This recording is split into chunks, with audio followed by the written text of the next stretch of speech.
Hadis yang selanjutnya adalah hadis yang disebutkan oleh Imam Bukhari juga, ada di situ di footnote, di situ disebutkan tentang riwayatnya. Man ata'ani, kata Nabi SAW, man ata'ani faqad ata'a Allah, wa man asani faqad asallah, wa man ata'a amiri faqad ata'ani, wa man asa amiri faqad asani. Barang siapa yang taat kepadaku berarti ia taat kepada Allah, dan barang siapa yang durhaka kepadaku maka dia telah durhaka kepada Allah. Artinya semuanya harus diikuti karena ini perintah sang pencipta Allah. Dan barang siapa yang taat kepada pemimpin pilihanku, misal Nabi SAW lagi safar keluar kota, kemudian beliau menitipkan Madinah kepada salah seorang sahabatnya, atau beliau mengirim pasukan, ditunjuk salah satu jadi pemimpin perang, maka harus dipatuhi. Siapa yang patuh pada pemimpin yang aku tunjuk, dia telah patuh kepadaku. Siapa yang maksiat, durhaka pada pemimpin yang aku tunjuk, maka dia telah maksiat kepadaku. Saya kasih contoh. Seorang sahabat Nabi bernama Amr bin As radhiyallahu anhu. Tahu ya? Orang ini dulu musuh Islam. Setelah dia masuk Islam 3 bulan, Nabi SAW membentuk pasukan untuk menyerang salah satu suku Arab yang memang dasarnya mau menyerang Madinah. Suku ini suku besar. Amr bin As baru masuk Islam 3 bulan, oleh Nabi SAW dijadikan pemimpin perang. Itu menjadi pimpinan perang, komando perang. Dan di dalam pasukan itu ada Abu Bakar, ada Umar, ada Uthman, ada Ali, ada Talha, ada Zubair, ada sahabat-sahabat yang mulia nih. Tapi Nabi SAW tunjuk Amr bin As. Harus dia jadi pemimpin. Dan pimpinan perang teman-teman kalau sudah ditunjuk, nggak boleh dimaksiati. Dia bilang berhenti-berhenti, makan-makan, pulang-pulang, perang-perang. Harus dipatuhi. Ini sabda Nabi SAW, siapa yang mentaati pimpinan yang aku tunjuk, dia taat padaku. Siapa yang maksiat, maka dia maksiat kepadaku. Teman-teman sekalian, waktu itu pasukan dikirim, tempatnya jauh, musim dingin. Zaman dulu orang kalau musim dingin hangatin diri, dan teman-teman kalau tahu, saya subhanallah waktu hadapin musim dingin di Madinah karena 7 tahun di sana. Kalau musim dingin dan kita pergi ke daerah padang pasir, teman-teman, luar biasa, menusuk ke tulang. Dingin sekali. Sampai di kampus saja, di kampus sudah masuk kota Madinah, banyak bangunannya. Itu kalau kami mau tidur, biasanya saya dulu pengalaman gitu sama teman-teman, selimutnya didudukin dulu. Hangatin dulu. Kalau enggak kayak ditusuk-tusuk sama pisau, panas. Apa dingin sekali. Apalagi padang pasir nih, luar biasa. Waktu itu dingin sekali. Apa instruksinya Amr bin As? Jangan ada yang nyalakan api. Nggak boleh ada yang nyalakan api. Umar bin Khattab tahu, ini Amr bin As ini. Kalau bahasa kita anak kerucu nih. Baru masuk Islam 3 bulan mau ngatur-ngatur gimana nih? Dan dulu musuh Islam ini. Amr bin As ini perlu antum tahu ya radhiyallahu anhu. Beliau yang diutus oleh Quraisy ke negeri Habasyah untuk menjemput Ja'far bin Abi Thalib dengan teman-temannya. Kembali ke Mekah baru untuk disiksa. Tapi dia masuk Islam di tangannya Najasyi. Kaget dia, kok Najasyi raja itu bisa masuk Islam? Akhirnya dia belajar, dia masuk Islam gara-gara itu. Kata Umar, hai Amr, dingin. Kau larang bakar api, gimana ceritanya nih? Kata dia, instruksi kok nggak boleh bakar api. Coba bayangin, Umar bin Khattab ini 1 kali di box Amr ini bisa mati. Orangnya tinggi besar. Emosi Umar, tapi ditinggal. Ke Abu Bakar, ya Abu Bakar, Amr ini nggak, apa ini anak baru kemarin masuk Islam, sudah gini instruksinya gitu. Abu Bakar bijak. Hai Umar, Rasulullah SAW tidak menunjuk dia, sementara ada kau dan ada yang lain-lain kecuali memang dia yang paling pantas. Ikuti dia, berarti mengikuti Rasulullah SAW. Diam, sabar. Umar sabar. Besok pagi, menjelang subuh, pimpinan perang teman-teman, itu dia yang harus jadi imam. Gak boleh orang lain. Ada Abu Bakar, ada Umar, ada Uthman, ada Ali, ini penghafal Quran semua ini. Ulama besar, gak boleh, harus Amr jadi imam. Memang sudah begitu. Hukum syar'inya begitu. Subhanallah, Amr bin As mimpi junub. Iya, ini kisahnya begitu. Amr bin As mimpi junub. Waktu dia keluar, minta dia bawakan air oleh beberapa pasukannya, gitu kan? Umar tanya, kenapa Amr? Dia bilang, saya junub. Gitu kan? Kemudian waktu dia pegang air, dingin. Kata Amr, saya mau tayammum. Saya mau tayammum. Kata Umar, ada air, nggak bisa tayammum. Kata dia, saya mau tayammum.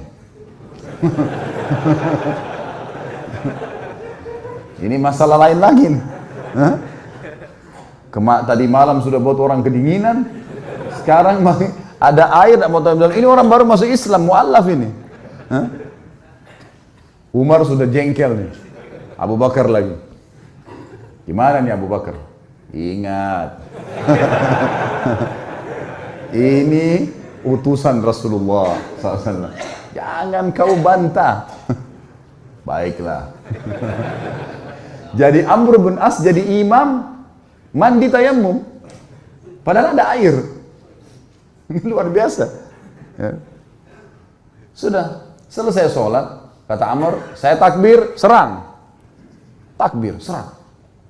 Memang ternyata pasukan ini, kelompok ini, ya, suku ini jumlahnya kalau mereka nyerang Madinah bisa mengalahin Madinah semuanya. Nanti kan kita tahu alasan-alasan Amr bin As dan bagaimana Nabi SAW membenarkan dia. Diseranglah, ternyata hanya dengan kalau tidak salah 300 orang pasukan berhasil mengalahkan suku itu. Dan Amr bin As mengatakan, ingat, setiap orang kalian harus berjalan sama temannya. Nggak boleh pisah. Bersebelahan terus, dia harus dampingi. Sekarang pilih teman masing-masing. Jadi dia 300 orang tuh pilih teman. Selalu berdekatan, serang musuh berdua, nggak boleh pisahin. Jangan tinggalkan temannya kalau dia masih belum selesai duel atau berperang. Itu instruksinya, karena ini malam, gelap. Baik, pergilah ke sana, perang, dan berhasil menang. Kocar kacir nih suku nih. Kocar kacir sukunya, lari semuanya. Para sahabat mengetahui mereka kocar kacir, dengan semangat serang, takbir, kejar. Kata Amr, tunggu. Jangan ada yang nyerang sana. Tunggu di sini. Umar balik lagi. Hai Amr, musuh udah kalah. Tinggal kita kejar, tebas nih. Nggak bisa, instruksi tunggu sini. Tidak boleh kejar musuh. Kumpulin ghanimah yang ada sekarang, pulang Madinah. Tentu sahabat-sahabat yang lain yang didukung siapa kira-kira? Amr atau Umar? Umar. Karena mereka tahu siapa Umar gitu kan. Mereka juga tahu siapa Amr. Pikiran mereka ini Amr ini 3 bulan yang lalu perangin Islam. Ini musuh besarnya Islam ini dulu. Baiklah, pulang pasukan ke Madinah. Baru turun dari kuda, Umar langsung, ya Rasulullah, ini Amr buat begini. Tidak boleh nyalain api, kita lagi kedinginan. Malam-malam dia mandi junub, tidak pakai air, tayammum. Kemudian musuh kalah, kita dilarang pergi tangkap musuh. Padahal itu kan ghanimah. Musuh yang lari itu kalau ditangkap kan jadi hamba sahaya. Bisa diperjualbelikan. Lalu Nabi SAW tanya di depan mereka semua, hai Amr, keluhan sudah sampai kepadaku. Apa jawabanmu? Ya Rasulullah, pasukan suku yang kita serang ini adalah suku yang jumlahnya kalau semua berhasil menyerang Madinah keesokan harinya habis kita nih. Pasukan perang jumlahnya banyak. Kalau kita nyalain api, mereka tahu kita ada habis 300 orang lawan sekian ribu, gimana caranya? Kata Nabi SAW, benar. Lihat Nabi SAW tidak salah memilih pemimpin nih. Nabi bukan orang bodoh. Wahyu dari langit nih. Yang kedua, kenapa kau mandi junub dengan tayammum? Ya Rasulullah, airnya seperti es. Kalau saya mandi saya bisa sakit, mati. Saya pemimpin. Kalau saya sakit, saya pemimpin perang. Instruksi Anda saya pemimpin. Nggak bisa, udara dingin di padang pasir. Maka saya tayammum.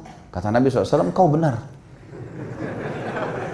Umar yang tadinya marah, redam. Yang ketiga, kenapa kau biarin orang pergi, nggak ditangkapin? Ya Rasulullah, 300 orang. Lawan sekian ribu orang pasukan ini. Kalau kocar kacir pasukan saya, nyerang sana sini nangkap, kita akan dikalahkan pasti. Mereka bisa tahu jumlah kita, tapi kalau kita ngumpul, kelihatannya banyak. Dan target kan ngalahin mereka. Mereka sekarang sudah takut dan mereka gelap tidak tahu jumlah pasukan kita. Ngapain kita nyerang-nyerang sana? Toh ganimanya sudah ada. Target sudah tercapai. Mereka kalah, nggak usah buru-buru itu. Kata Nabi SAW, kau benar. Abu Bakar balik ke Umar. Nah, sudah tahu?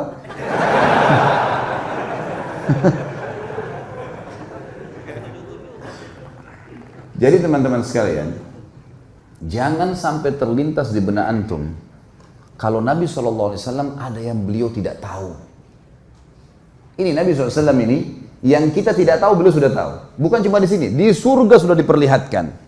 Bodohnya sebagian orang menganggap baginda Nabi SAW masih ada yang belum ditahu. Makanya mereka buat-buat ibadah yang tidak diperintahin. Tangkap nggak poin ini?